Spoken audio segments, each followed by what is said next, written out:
Olá, hoje nós vamos falar então sobre a independência dos Estados Unidos. Vamos dar início ao volume 2, né? E a independência dos Estados Unidos é um fenômeno inspirado no iluminismo, né? As ideias iluministas, pela primeira vez, são colocadas em prática. Vamos contar um pouquinho então as origens dos Estados Unidos da América. Embora subordinadas às leis inglesas, as 13 colônias gozavam de relativa autonomia nos assuntos internos. Então, aqui nós temos a origem dos Estados Unidos, né, as 13 colônias, sendo que as do norte e as do centro têm a chamada colonização de povoamento. Já essas aqui ao sul, né, tem a colonização de exploração, né? Então, enquanto o centro e o norte, os imigrantes, né, eles vieram para construir um país novo, né? No caso, os puritanos, que, devido às perseguições religiosas, vieram para cá com a intenção de criar, né, uma nova sociedade. Já o sul, né, dessas 13 colônias é muito parecido com o Brasil, né? Grandes fazendas, grandes propriedades. E como que aqui, né, principalmente no norte e no centro, não havia ouro nem prata, e é um clima parecido com o da Inglaterra, né, não, havia uma certa autonomia, né? Não era que nem aqui no Brasil, essa colonização de exploração, aonde o Brasil tinha que fornecer riquezas para Portugal, né? Então aqui havia uma certa autonomia. Então, como foi dito antes, nas colônias do Sul, muito parecido com o Brasil, nós temos o trabalho escravo, as grandes propriedades agrícolas, né? Produtos, né, como cana-de-açúcar, tabaco, para o mercado europeu, né? Então, trabalho escravo, grandes propriedades. Já então as do centro e do norte, né? Um exemplo de colônia do centro, Nova York, Filadélfia, né, a cidade, né, na Pensilvânia, e também a chamada Nova Inglaterra,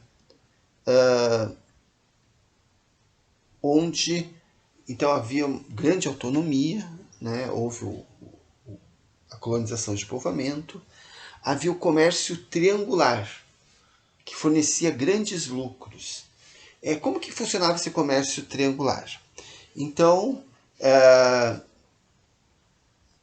as colônias, né, do centro e do norte fabricavam o rum, que é uma bebida muito comum na época, né? Esse rum era vendido, trocado por escravos na África. Esses escravos eram vendidos no Caribe. No Caribe, eles adquiriam a cana-de-açúcar e essa cana-de-açúcar era levada e transformada em rum. É claro que nessas trocas comerciais, nesse comércio triangular, a margem de lucro era bem grande, né, para os colonos do centro e do norte. Então, a região prosperou.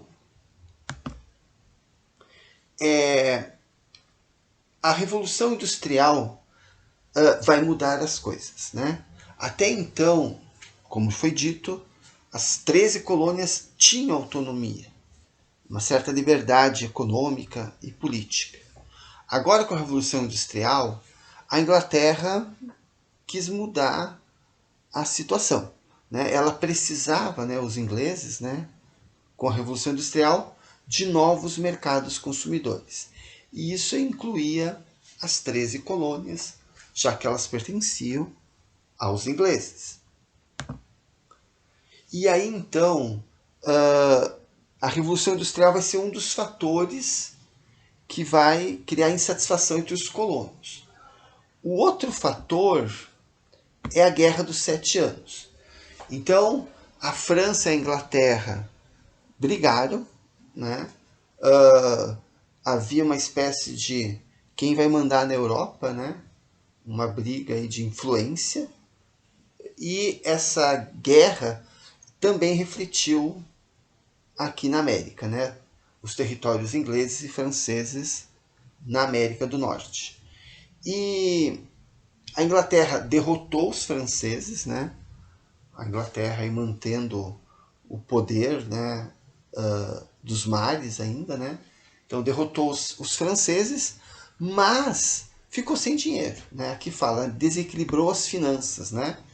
E aí os ingleses, sem dinheiro, né? Porque gastou tudo na guerra, resolveram então cobrar mais impostos dos colonos das 13 colônias. E aí os ingleses aprovaram uma série de leis que aumentavam impostos, desagradando a burguesia colonial, a burguesia das 13 colônias. Então aqui nós já temos dois bons motivos que vão levar à independência dos Estados Unidos, a insatisfação dos colonos e depois a independência.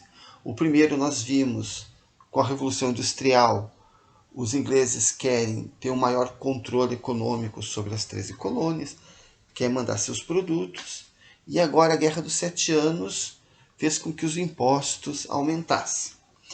Aqui na imagem nós temos digamos assim, a primeira manifestação importante dos colonos, né, contra os ingleses. Então, chamado Massacre de Boston. E nesse massacre de Boston, nós temos então um grupo de colonos começou a jogar bolas de neve nos soldados como protesto, né? E os soldados responderam atirando, né? Inclusive fala-se, né, que havia negros nesse protesto, né? Então acabaram então matando 5 pessoas, né? Então os colonos jogaram bolas de neve contra os soldados protestando, e aí eles responderam atirando. Então em Boston, que era uma cidade muito importante na época, né? Boston, né, segundo alguns aí, né, algumas reportagens, a cidade que tem mais brasileiros nos Estados Unidos. Então ela foi fundada pelos ingleses em 1630 e era um principal centro cultural na época. Era o principal porto da época. Então, os ingleses, né, Inglaterra, aumentaram os impostos de produtos importantíssimos. Então, a lei do açúcar, ela vai taxar, né, aumentar os impostos do açúcar, e como eu falei antes, o açúcar era importante para fabricar o rum, né, que dava muito lucro para os colonos do norte e do centro.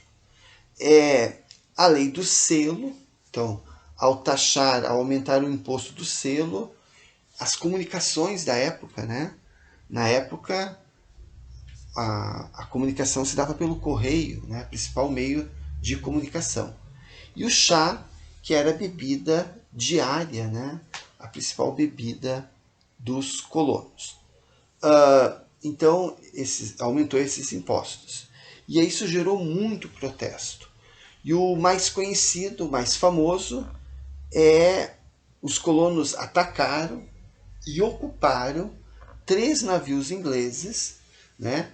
Esses colonos, como o desenho mostra aqui, né, vestidos de índios, né, os colonos vestidos de índios, eles ocuparam 3 navios, jogando a carga de chá no mar.